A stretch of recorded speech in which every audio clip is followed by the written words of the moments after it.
Assalamualaikum warahmatullahi wabarakatuh. Saya Sukron 1 PP 18 11 00 176. Berikut adalah penjelasan tentang distribusi database desain yang terdiri yaitu dari dua subdivisi dan beberapa tipe yang kita ketahui sebagai homogeneous distribusi database.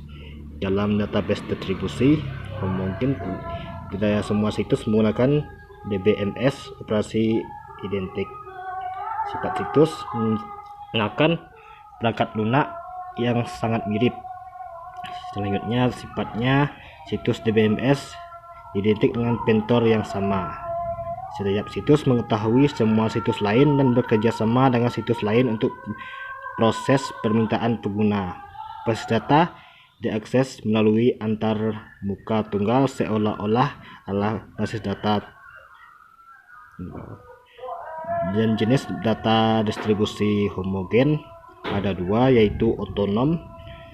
Setiap database independen yang berfungsi sendiri, berintegrasi dengan pengontrol dan menggunakan pengiriman pesan untuk berbagi data pembaruan. Selanjutnya non otonom, data distribusi di seluruh node homogen dan DBMS atau master mengkoordinasi pembaruan data di seluruh situs.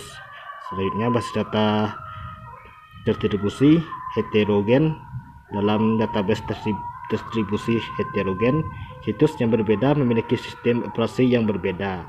Produk DBMS model data sifatnya menggunakan perangkat lunak berbeda. Sistem dapat jadi berbagi DBMS seperti relasional jaringan, pemrosesan query rumit karena skema yang berbeda, pemrosesan transaksi rumit karena perangkat lunak yang berbeda. Selanjutnya, sebuah situs mungkin tidak mengetahui situs lain sehingga ada kerjasama terbatas dalam proses permintaan pengguna.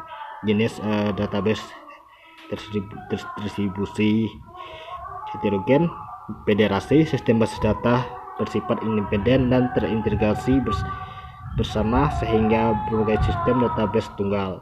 Tidak federasi, sistem database menggunakan model koordinasi pusat melalui database dari akses. Selanjutnya, arsitektur database distribusi umumnya dikembangkan pada 3 parameter, yaitu distribusi, memetakan distribusi fisik dari situs yang berbeda, otonomi, menunjukkan distribusi kontrol dari sistem database, sejauh mana database distribusi konstituen dapat berfungsi secara independen, heterogenitas untuk mengacu pada keseragaman dan ketidaksamaan data.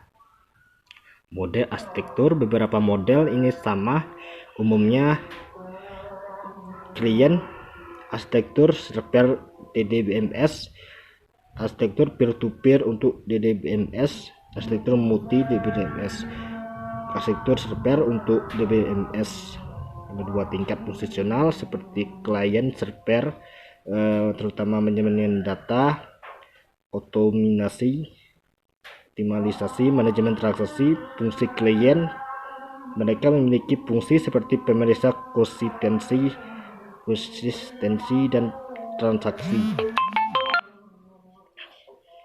Dua arsitektur klien server yang berbeda, server tunggal banyak klien, multi file server multi klien ditunjuk kepada diagram berikut. Seperti klien 1 terdiri dari aplikasi program, klien service, komunikasi manager. Klien N juga sama. Selanjutnya, komunikasi manager, database service pada server N, database dan komunikasi link yang hubungkan komunikasi klien 1 dan klien N. Arsitektur peer-to-peer DBMS ini dalam setiap rekanannya bertindak baik sebagai klien dan server memberikan basis data jasa.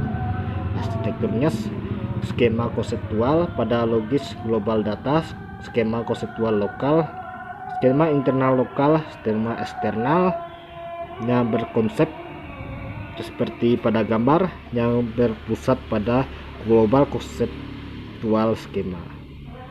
Selanjutnya, multi arsitektur DBMS dapat diekspresikan menjadi 6 level tampilan, tingkat konseptual multi database, level internal multi database, tingkat tampilan database lokal, level konseptual, database lokal, tingkat internal.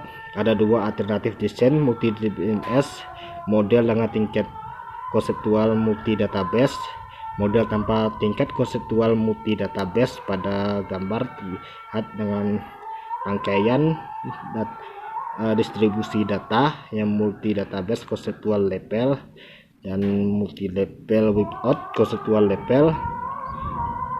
Alternatif desain tidak direplikasikan, tidak terfragmentasikan sepenuhnya, direplikasikan sebagian, terpecah menjadi campuran, tidak terreplikasi dan tidak terfragmentasi sepenuhnya. Dan selanjutnya dipenuhkan replikasi adalah alternatif desain ini. Di setiap situs salinan terdiri dari tabel database disimpan.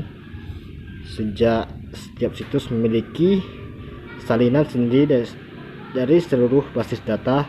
Query sangat cepat untuk dapat diabaikan biaya komunikasi dan sebaliknya.